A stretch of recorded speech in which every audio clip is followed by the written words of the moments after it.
Okay, this is tent site 3 in West Chickenbone.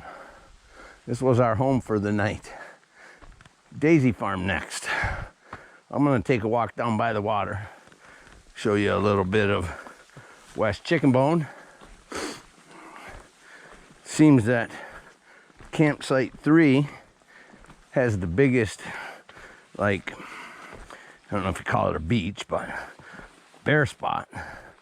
So we had most of the campground down here sitting in front of us last night. It was kind of enjoyable meeting all the different people and whatever. But this is the water access for campsite 3. And I don't know if it always is, but as of last night, there was probably 25 people enjoying themselves here watching the sunset. It's a beautiful place, West Chickenbone. So, okay, I'm officially leaving West Chickenbone. West Chickenbone has group site 3 designated as overflow camping. So, it's a little bit of a climb out of here. Okay, climbing up, finally at the top. There's the Junction marker. Now, because it was raining last time, oh, let me catch my breath. That is quite the hill. Not as bad as Hatchet or DeSoar, but it's a climb. Anyway, my last video starts at the East Chickenbone Junction all the way to Daisy Farm. So I'm not gonna waste my batteries refilming that, but I will pick up this section from the West Chickenbone Junction to the East Chickenbone Junction today in this video. So if you want to know what the rest of the trail is after East Chickenbone, you have to watch my previous video. All right, as I said, this next 2 miles I didn't get on my last video. So I'm leaving out from the Junction post. It's a beautiful little section. You hike down to what normally has always been a reliable water source river from Livermore to Chickenbone. Last time I passed through, it was dry. I mentioned that in my last video. But it was raining pretty hard through this section, so I didn't video it.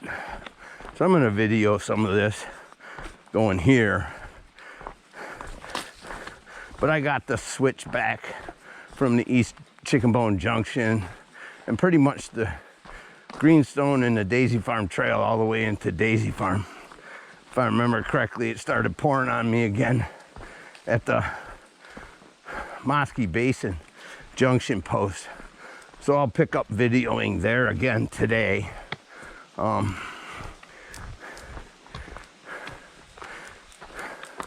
After this year, for anyone watching these videos, with Beth videoing her trek across the Manong 4th of July and all the trails I've done, just about anybody should be able to get a good idea of all the different sections, including coming out of Malone Bay, of the trails on Isle Royale. So I hope this helps. If I can help one person, then it's all worth my time. But again, this trip, met a couple of young ladies. They're like, oh my God, you're the wise old man, we follow you.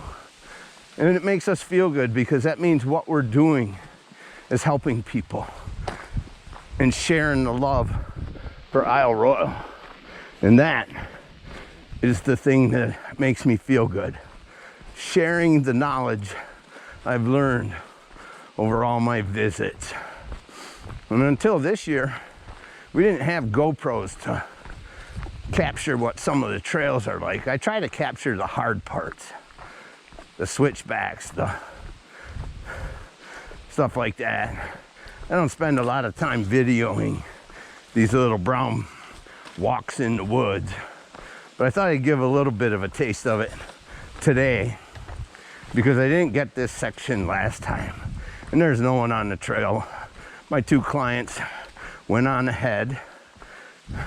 They claim they're slower than me, but they're usually not that far ahead, and I usually catch up to them really quickly. But I told them both, you know, they don't want to become famous. They do not like being in my videos, so I've respected that and just let them walk on ahead. Whoop, tripped on a root sticking there.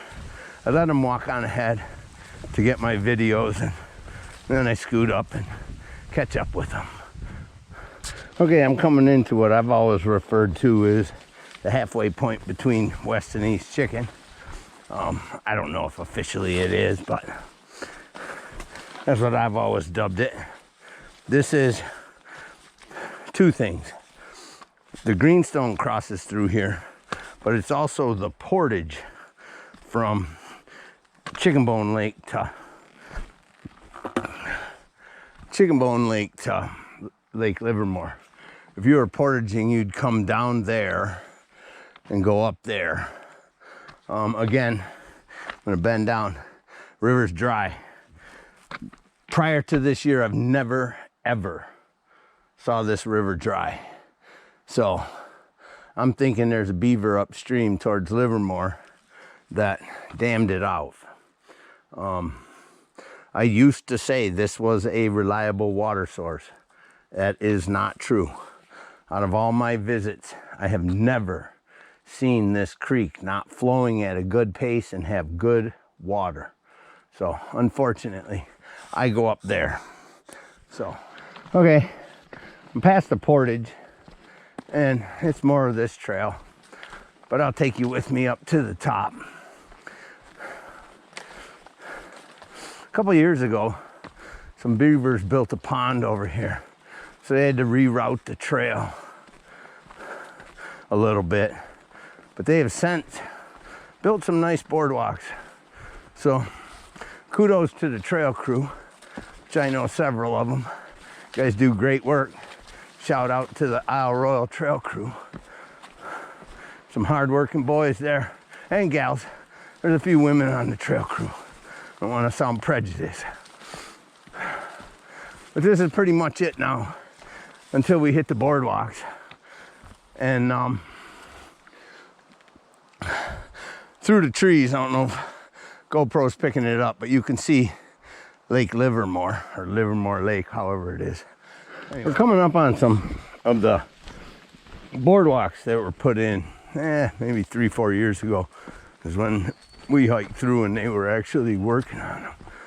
But those trail crew guys, when you see them hauling them big planks through the woods, sometimes on their shoulders, and wow, I give them credit. It's not an easy task on these trails full of rocks and ruts. Okay, here's the boardwalks I promised you, coming in right here.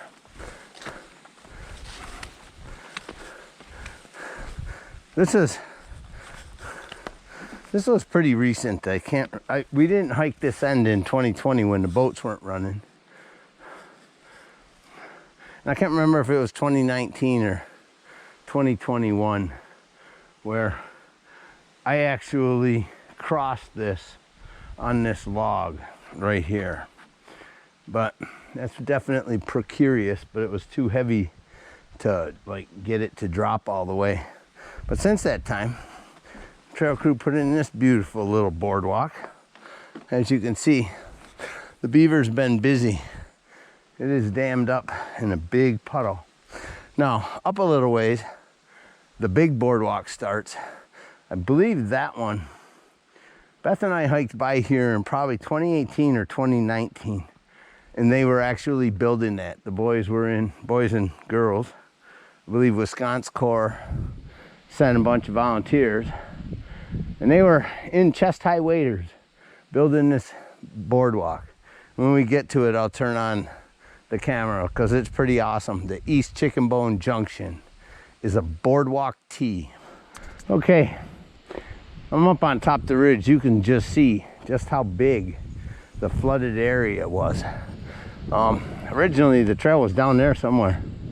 So they've done a lot of work rerouting this trail. You can see the orange flag still in the tree when they first before they actually do the trail work. They put them little orange banners up. The trail crew does it. I've had a lot of people complain, oh, the Karens and oh, the ribbons. They get tired of rescuing people that are lost. So if you see a Karen on the trails on Isle Royale, unless you work for the Park Service, leave the damn thing alone. The trail crew puts them up there, not just people building cairns. The trail crew puts them because they have people get lost on the rock ridges, especially the Manong. A couple years ago, Beth and I were doing it, and we were taking a break, and a guy come along and he kicked them. I asked him, "You work for the trail? You work for the Park Service?" "Nope." I said, "Then go put it back up." "Oh, they're a disgrace." I said, "No, they're not. They're put there by the trail crew. So unless you work for the National Park Service, go stack them rocks again, and don't let me see you kicking them down, because that's bullshit." I don't care. Other places, yeah, people do them and they're stupid and they just, you know, blah, blah, blah. But on Isle Royale, the trail crew puts them there. So if you're on Isle Royale, don't kick down the cairns. They're put there because people have historically gotten lost in those areas. So the trail crews hiked in there and did them. So remember that.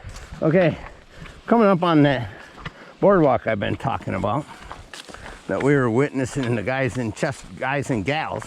There was women on the trail crew wearing chest waders, building this. It's quite the boardwalk system. You know you're real close to the East Chickenbone Junction when you hit this long boardwalk.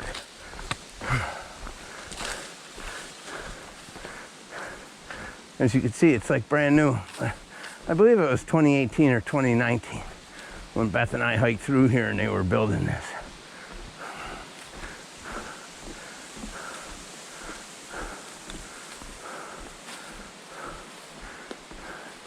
And this is the Junction.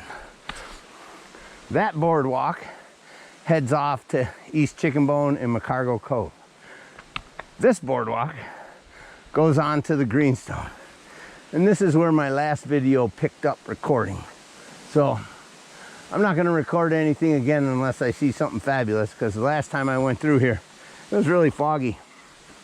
So you couldn't see anything from any of the lookouts. Okay, I'm on top of the switchback.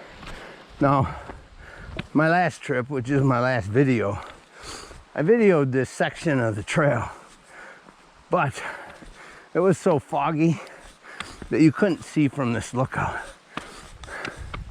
that's coming up.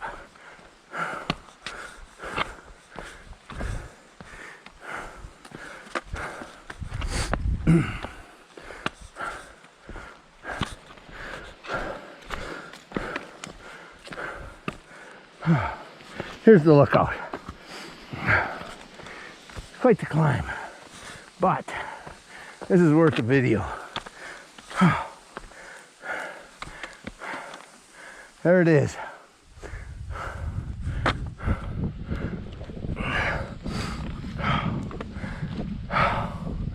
This is a good place to take a break after climbing that monster switchback.